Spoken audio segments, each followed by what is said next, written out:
Man the guns! We need water over here! Get him to the aid station!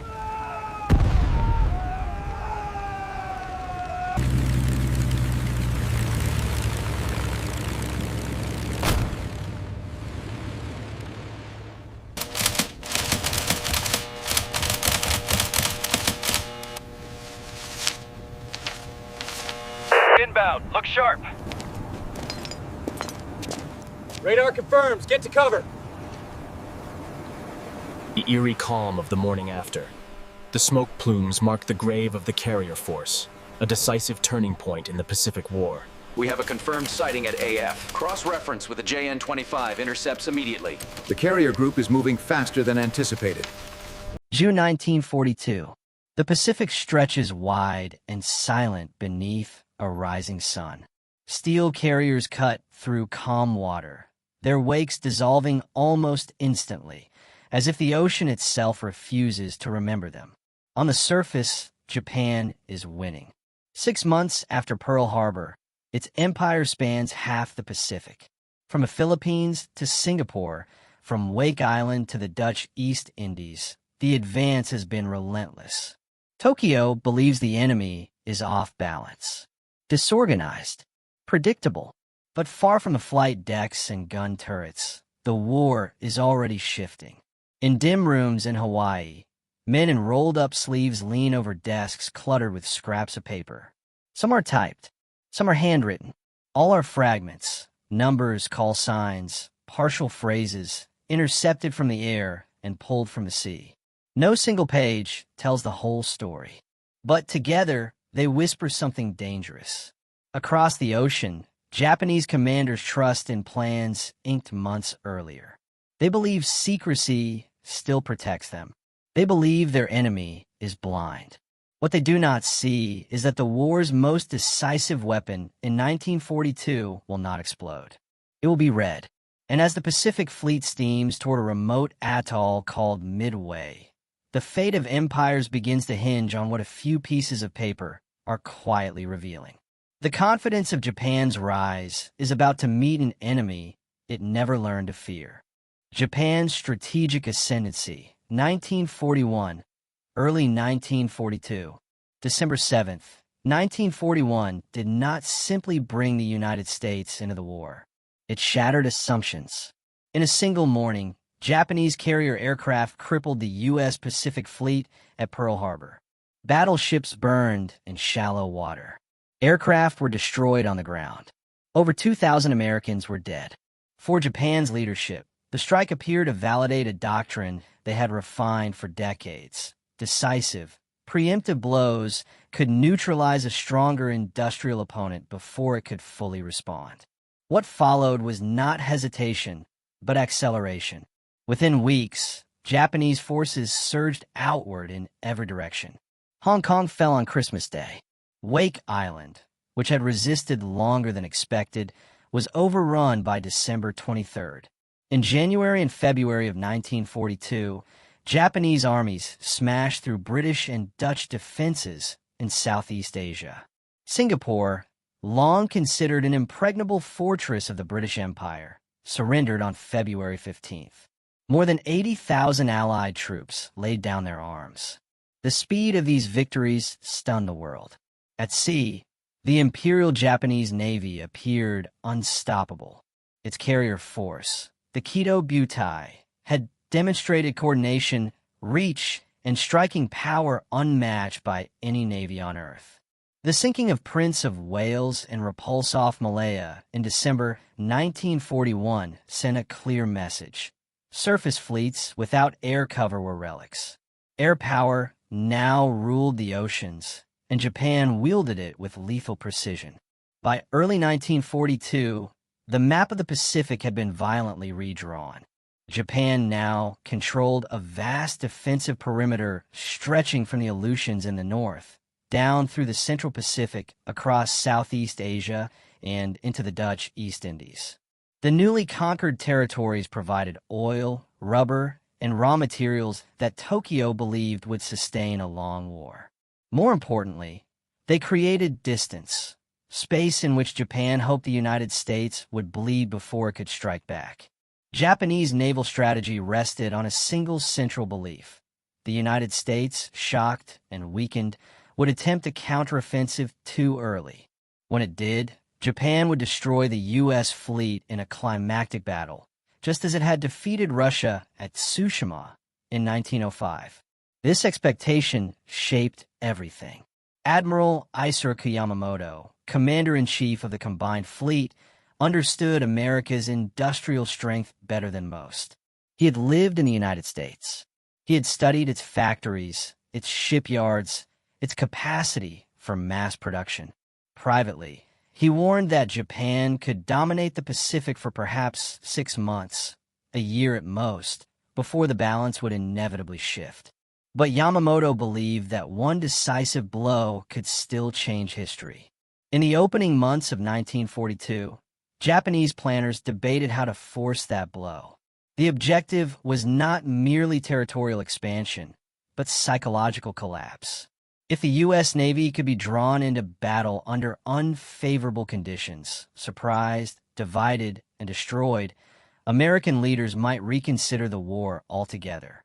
The solution, in Japanese eyes, lay in the Central Pacific.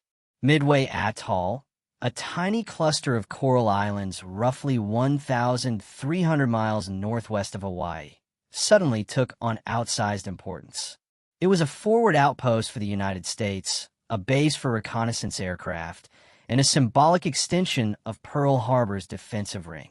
If Midway could be seized or neutralized, Japan believed Hawaii itself would be threatened, forcing the U.S. Navy to respond. By the spring of 1942, the plan was set in motion. Operation MI called for a complex, multi-pronged assault. Japanese carriers would strike Midway, drawing out the remaining American carriers. A separate force would invade the Aleutians, diverting U.S. attention north. Submarines would form a picket line east of Hawaii to intercept any American response. On paper, it was elegant. In practice, it depended on one fragile assumption, that the enemy would not know what was coming. As Japanese ships prepared to sail, their commanders believed their codes were secure, their intentions hidden behind layers of encryption and tradition. They believed the United States was still reeling from Pearl Harbor, struggling to rebuild, and incapable of seeing through the fog of Japanese operational secrecy. But while Japan measured strength in ships and aircraft, another battle was already unfolding, one fought not with bombs, but with intercepted signals and educated guesses. And that unseen struggle was about to challenge every certainty Japan held about the war. Because far from the front lines, the United States was learning how to listen. The hidden intelligence war. Long before the first bombs fell on Pearl Harbor, another conflict had already begun. It unfolded in silence. Across desks, notebooks, and chalkboards. A war where progress was measured not in miles gained, but in symbols understood. For the United States Navy, cryptanalysis was not new in 1941, but it was fragile, understaffed, and uncertain. In Washington and Hawaii, small teams worked to penetrate foreign naval codes, often without knowing if their efforts were yielding truth or coincidence. They were not breaking messages in the dramatic sense. They were reconstructing patterns, habits, and probabilities.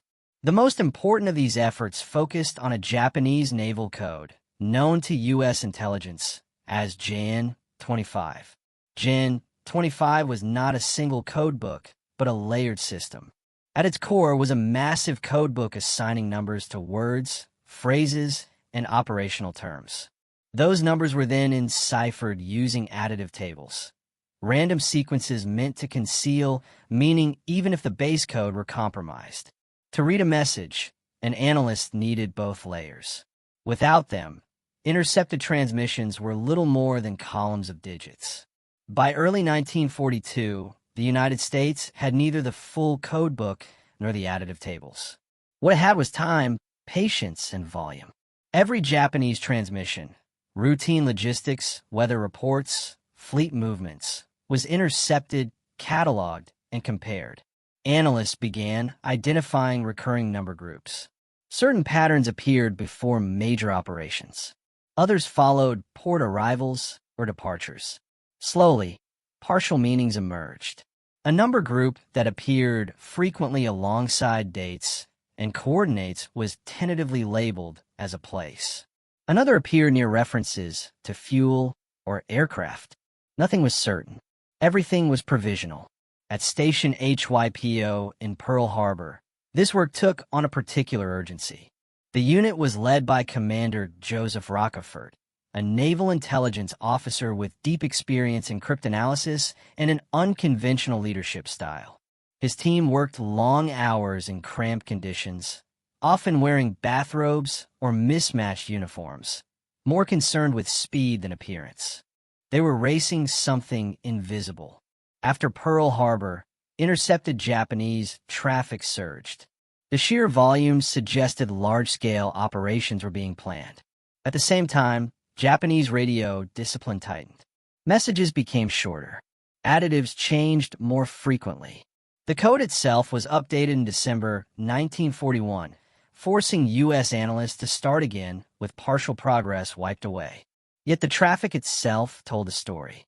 By March and April of 1942, references to a target labeled only as AF began appearing with increasing frequency. AF was mentioned in connection with aircraft allocations, supply requirements, and timelines. It was discussed alongside carrier movements. Whatever AF was, it mattered. Washington believed AF referred to Port Moresby in New Guinea. Rockefort disagreed. Based on call signs, message routing, and operational context, Station HYPO's analysts believed AF pointed instead to Midway Atoll. It fit the geography. It fit the pattern of Japanese planning.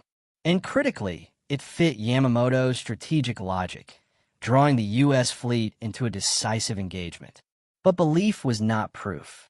Within U.S. intelligence, disagreements were common and often unresolved. There was no single authority.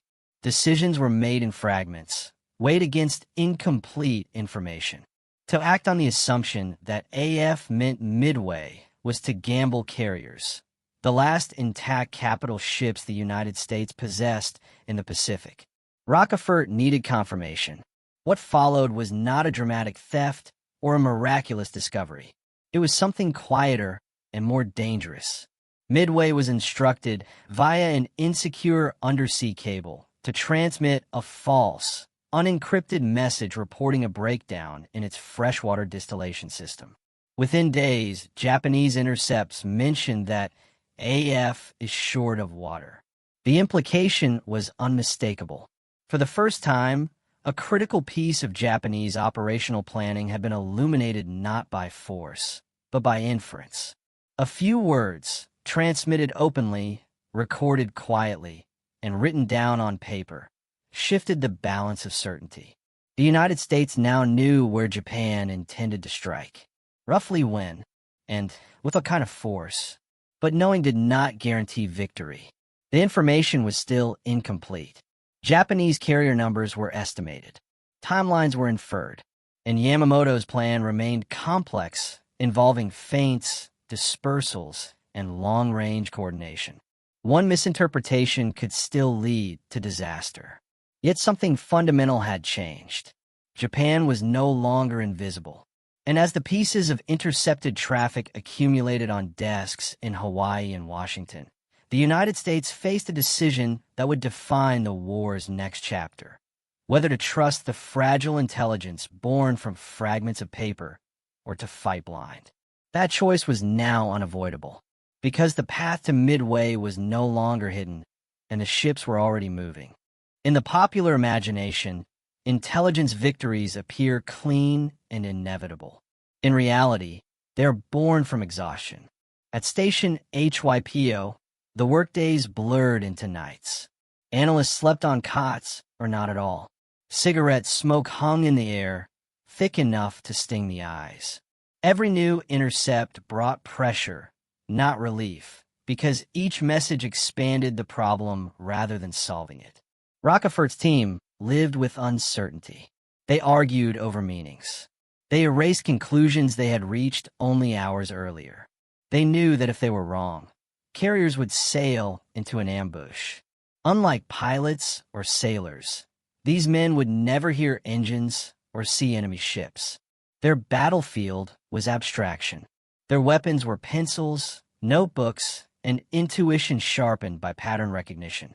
They bore responsibility without authority, able to advise, but never to command. When the AF water shortage confirmation arrived, it did not bring celebration. It brought dread, because now the burden shifted. Intelligence had done its part. What came next would test whether anyone trusted it enough to act. And in war, trust is always in short supply. Japanese confidence in 1942 rested heavily on technology. Their naval codes were complex, layered, and frequently updated. Their radio discipline, refined over years of training, minimized unnecessary transmissions. Their carrier air groups were among the most experienced in the world, equipped with aircraft that dominated the skies in the war's opening months. But technology cuts both ways. The very scale of Japan's operations required communication. Carriers dispersed over thousands of miles needed coordination. Supply ships needed instructions. Timelines had to be synchronized. Every transmission created a signature, a pattern that could be studied even if it could not yet be read. The Japanese belief in code security was not naive. It was logical. Jan 25 had not been fully broken. No complete codebook had been captured. From Tokyo's perspective, the enemy lacked the tools necessary to penetrate such a system. What Japan underestimated was persistence. American cryptanalysts did not need perfection. They needed enough. Enough to identify a target. Enough to predict a window. Enough to shift forces into position. Partial understanding, when combined with operational logic, could still be decisive. The piece of paper that mattered most in 1942 was not a stolen codebook. It was the accumulation of notes, drafts, revisions, and marginal guesses. Physical records of thought that allowed patterns to survive beyond individual memory. In that sense, paper became a weapon. For Admiral Chester W. Nimitz, commander of the U.S. Pacific Fleet, the intelligence coming out of Hawaii presented a dilemma without precedent. He commanded a fleet still recovering from catastrophe. Of the 8 battleships at Pearl Harbor, most were damaged or sunk. Carrier strength was limited. Enterprise and Hornet were available. Yorktown, damaged at the Battle of the Coral Sea in May 1942, would require rapid repairs just to be considered operational. If Rockefort was wrong, Nimitz risked losing everything. If Rockefort was right, Nimitz had a chance to strike first, something Japan did not believe possible. Leadership in this moment did not mean certainty. It meant choosing which uncertainty to accept. Nimitz listened. He weighed competing intelligence assessments from Washington and Hawaii. He evaluated Japanese doctrine. He considered Yamamoto's likely thinking. Then he made a decision that ran against expectation. The U.S. carriers would move toward Midway. They would not wait. They would prepare an ambush based on intelligence that was incomplete but compelling. It was a decision rooted not in firepower, but in faith. Faith in analysis. Faith in people who would never stand on a bridge or a flight deck. As American task forces began to reposition, the war entered a new phase, one where human judgment, technological systems, and leadership intuition collided. And the outcome would depend on whether Japan's assumptions could survive first contact with an enemy that was no longer guessing blindly. Because beneath the surface of fleets converging on Midway, another confrontation was already underway, one defined by perception rather than shells. From the Japanese perspective, the plan for Midway unfolded with calm precision. Operational orders were distributed through secure channels. Timetables were fixed. Carrier divisions rehearsed air operations that mirrored the success of Pearl Harbor. Yamamoto's staff believed the United States would react predictably, scrambling to defend Midway only after the island was struck, then committing its carriers piecemeal in a desperate counterattack. There was no serious concern that American commanders knew the objective in advance. Japanese intelligence assessments in early 1942 consistently underestimated U.S. code-breaking capabilities. Previous operations had gone unchallenged. Radio silence had protected major movements. The belief that Japanese naval encryption remained intact hardened into assumption. This confidence shaped behavior. The Japanese fleet was divided into multiple task groups spread over vast distances. Carriers operated separately from battleships. Submarine picket lines were delayed. Reconnaissance coverage, though extensive, contained gaps. Each of these decisions made sense within the framework of secrecy. But secrecy had already been compromised. The tragedy for Japan was not incompetence, but asymmetry of knowledge. Commanders planned with conviction, unaware that their enemy was making decisions with insight they did not believe possible. And in war, ignorance of being seen is often deadlier than being seen at all. For the United States, intelligence did not eliminate danger, it redefined it. Knowing that Midway was the target did not reveal how many carriers would appear or from which direction the main strike would come. It did not guarantee American aircraft would locate the enemy first. It did not ensure coordination between carrier groups separated by hundreds of miles. Every assumption carried moral weight. If Nimitz committed as carriers based on flawed intelligence, thousands of sailors and aviators could die in a battle that never needed to be fought.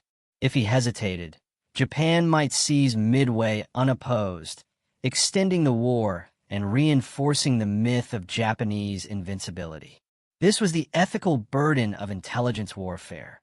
Act too early, and you gamble lives on probability. Act too late, and you surrender initiative to the enemy. There was no certainty to hide behind, only judgment. The men making these decisions understood that history would not remember their caveats or calculations. It would remember outcomes. Success would appear obvious in hindsight. Failure would appear reckless. And yet they acted. By late May 1942, American carriers were already in motion, guided by estimates drawn from intercepted traffic and educated inference.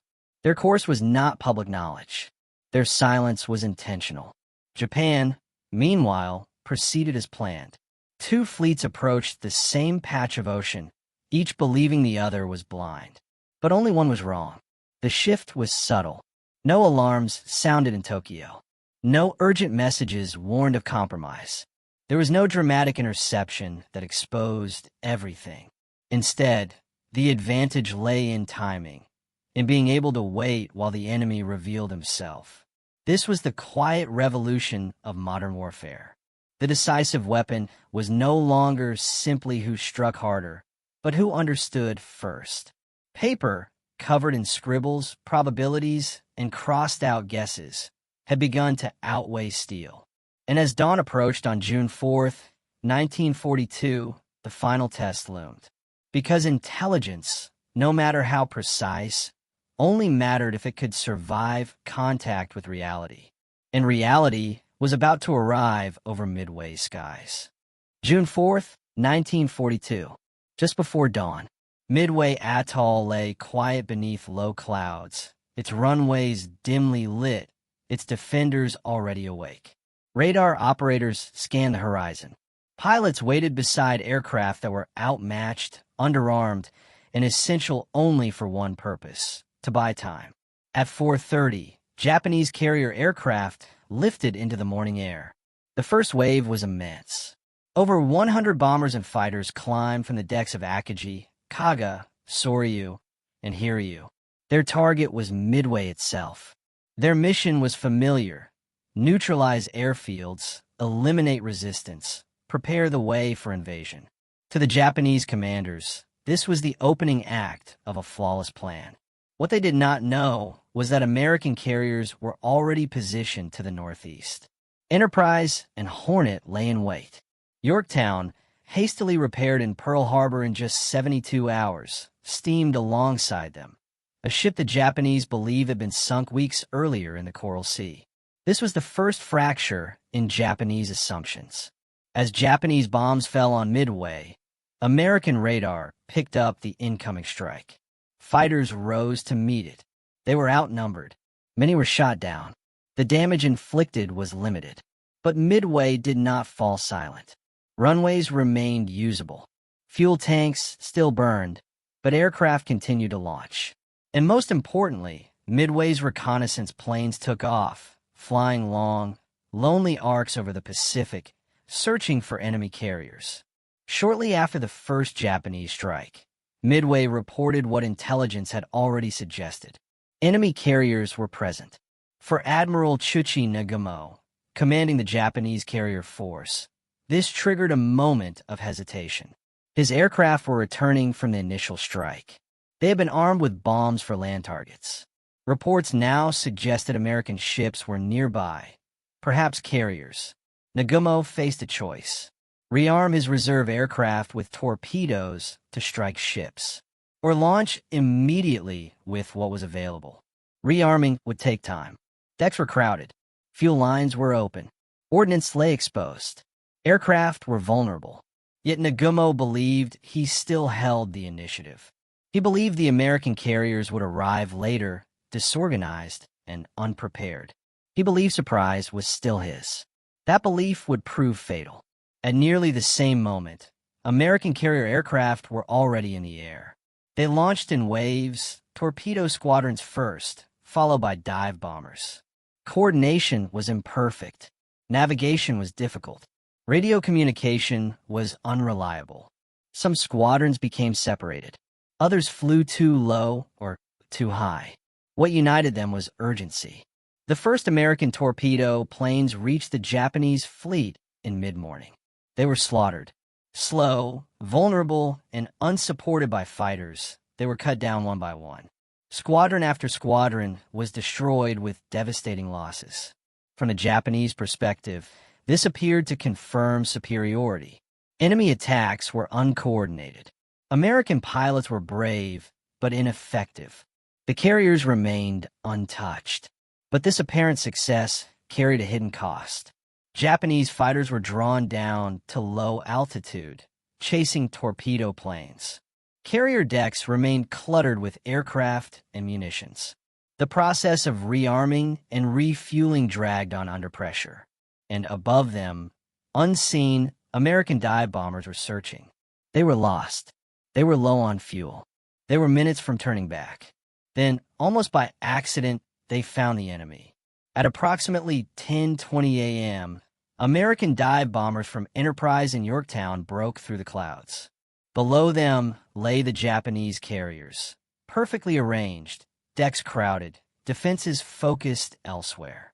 In seconds, the balance of the Pacific War began to tilt, and the moment intelligence met opportunity became irreversible. What followed unfolded with a speed that defied preparation. American dive bombers screamed downward from the sky, their silhouettes suddenly filling the Japanese carrier's vision. There was no warning, no time to maneuver. Anti-aircraft fire erupted too late to matter. On Kaga, bombs punched through the flight deck and detonated among fueled and armed aircraft. Explosions cascaded across the deck, tearing open hangars below. Fires spread instantly, fed by aviation fuel and exposed ordnance. On Akagi, one bomb struck near the aft elevator. It did not destroy the ship outright, but it ignited aircraft waiting to be launched. Flames raced through confined spaces. Control was lost within minutes. On Soryu, multiple hits proved catastrophic. The carrier was soon a burning wreck, her decks twisted and blackened. In less than 6 minutes, 3 of Japan's 4 frontline fleet carriers were mortally wounded. The shock was absolute. Japanese crews fought desperately to control the fires.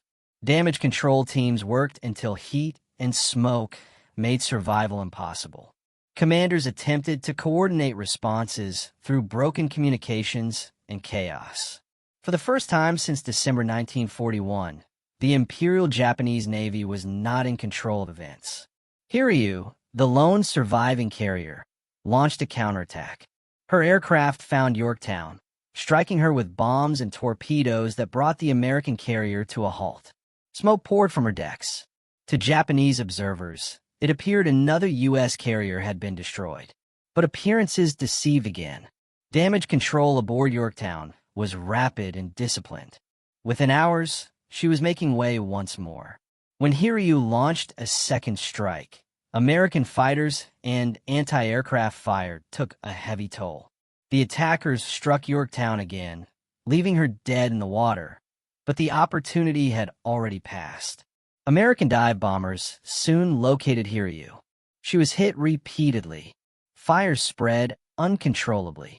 By nightfall, she too was doomed. By June 5th, the battle was effectively over. 4 Japanese fleet carriers, the core of the Kido Butai, were lost. Hundreds of Japan's most experienced naval aviators were dead. Aircraft that could not be replaced easily lay at the bottom of the Pacific. The United States had lost 1 carrier, Yorktown, which would later sink after submarine attack. The cost was severe, but the balance had shifted. The victory at Midway was not the result of superior numbers or technology. It was not the product of flawless execution. American attacks were fragmented. Losses were staggering. What made the difference was timing. The United States struck first at the decisive moment, not by chance, but because it knew where to wait. Japan had planned to ambush the U.S. fleet. Instead, it sailed into an ambush shaped by inference, probability, and pieces of information written down weeks earlier. When news reached Tokyo, disbelief followed. There was no immediate explanation, no clear failure to blame. Only the realization that the war Japan thought it controlled had suddenly turned against it. And the silence left by 4 lost carriers would echo far beyond Midway's waters. In the days following the battle, the Pacific grew quiet again, but it was a different silence. For Japan, the loss of 4 fleet carriers was not merely a tactical defeat. It was a rupture in the foundation of its naval power. The carriers sunk at Midway. Akagi, Kaga, Soryu, and Hiryu were not interchangeable assets.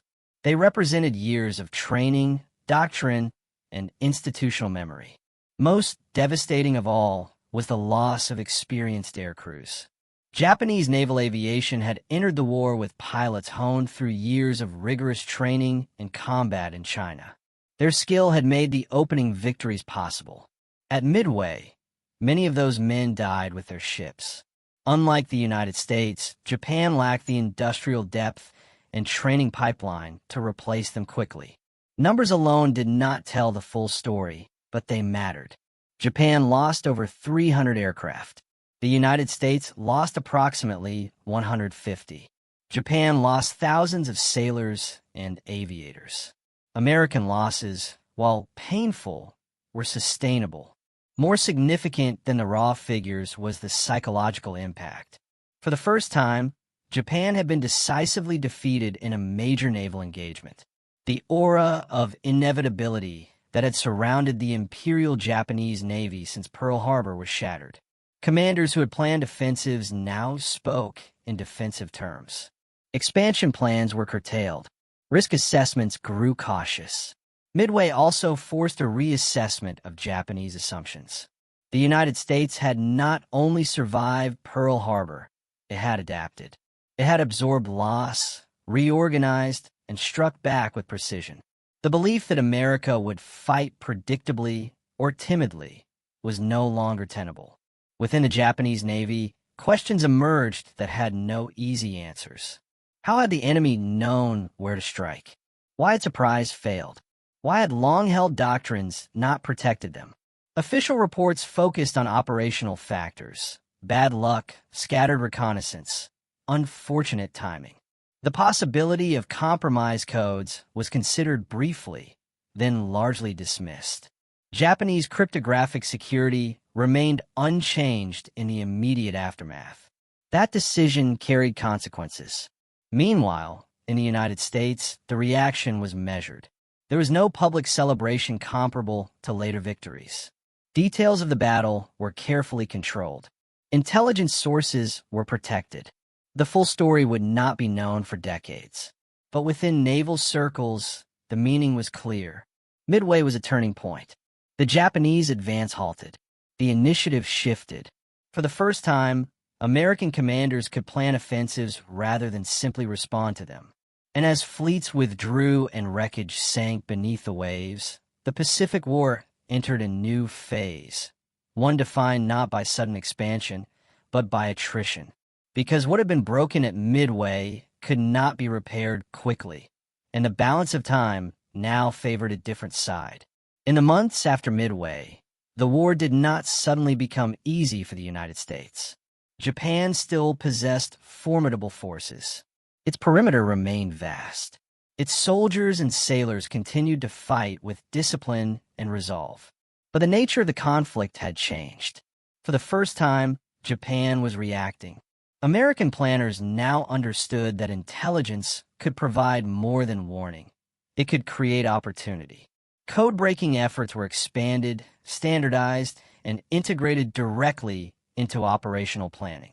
Lessons from Station HYPO were absorbed into a growing intelligence infrastructure that would eventually span the entire Pacific. The work remained imperfect. Japanese codes evolved. Messages went dark. Analysts were often wrong. But Midway proved that partial knowledge, when combined with disciplined command decisions, could shape battles before the first shot was fired. Japan, meanwhile, struggled to recover what had been lost. New carriers would be built, but slowly. New pilots would be trained, but without the depth of experience their predecessors had gained over years. As the war dragged on, Japanese aircrews grew younger, less seasoned, and increasingly expendable in a way that would have been unthinkable in 1941. Strategically, the loss of initiative forced Japan into a defensive posture earlier than planned. Operations such as the Guadalcanal campaign later, in 1942, revealed the consequences. Japanese forces fought hard, but always under pressure, always attempting to regain ground that time was steadily eroding. Midway also reshaped how both sides understood secrecy. For Japan, the assumption that codes were inviolable persisted far too long. Incremental changes were made, but the fundamental belief in cryptographic security delayed deeper reform. The invisible threat went largely unaddressed. For the United States, the opposite lesson took hold. Information became a central weapon. Protecting sources mattered as much as exploiting them. Victories would be concealed. Failures would be obscured. The intelligence war became institutionalized, systematic, and continuous. Publicly, Midway was framed as a hard-fought naval victory. Privately, it was understood as something more fragile, a moment where interpretation and risk aligned just long enough to matter. By late 1942, American forces were advancing again. Not quickly, not easily, but with confidence grounded in process rather than optimism. The Pacific War would last nearly 3 more years. It would claim millions of lives. Midway did not decide its outcome alone, but it changed the direction of its current. And it did so without fanfare, without spectacle, and without the enemy ever fully realizing why. Because the most decisive blows of the war were not always the ones that made the loudest noise. When paper outpaced steel, Midway teaches a lesson that echoes far beyond the Pacific.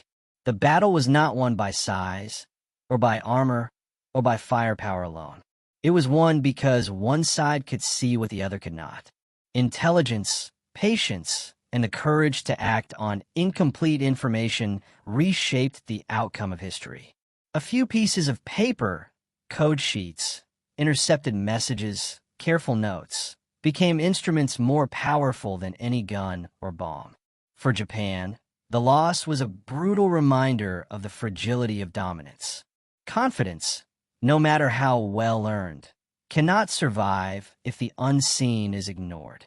The fleet that had seemed invincible was suddenly vulnerable, not because of inferior ships, but because it underestimated the human ingenuity behind analysis and interpretation. For the United States, Midway validated the value of disciplined observation, calculated risk, and the unseen labor of those who fight with intellect rather than ordnance. Men hunched over desks, scribbling in the quiet hours, altered the course of empires. Their victory was invisible but decisive. The event also marks a philosophical pivot in warfare. Technology and firepower remain essential, but knowledge can preempt action, and timing can magnify insight into irreversible consequence. In the Pacific of 1942, history pivoted on the quiet realization that seeing first could be more lethal than striking first. Ultimately, Midway is a story of perspective, a reminder that wars are shaped as much by what is known, understood, and anticipated as by what is fought and lost. One handwritten note, one intercepted message, one correct inference can ripple through oceans and decades, redefining the balance between empires. Because in war, sometimes the mightiest weapon is a mind that sees beyond the horizon, and the simplest medium to carry it is paper.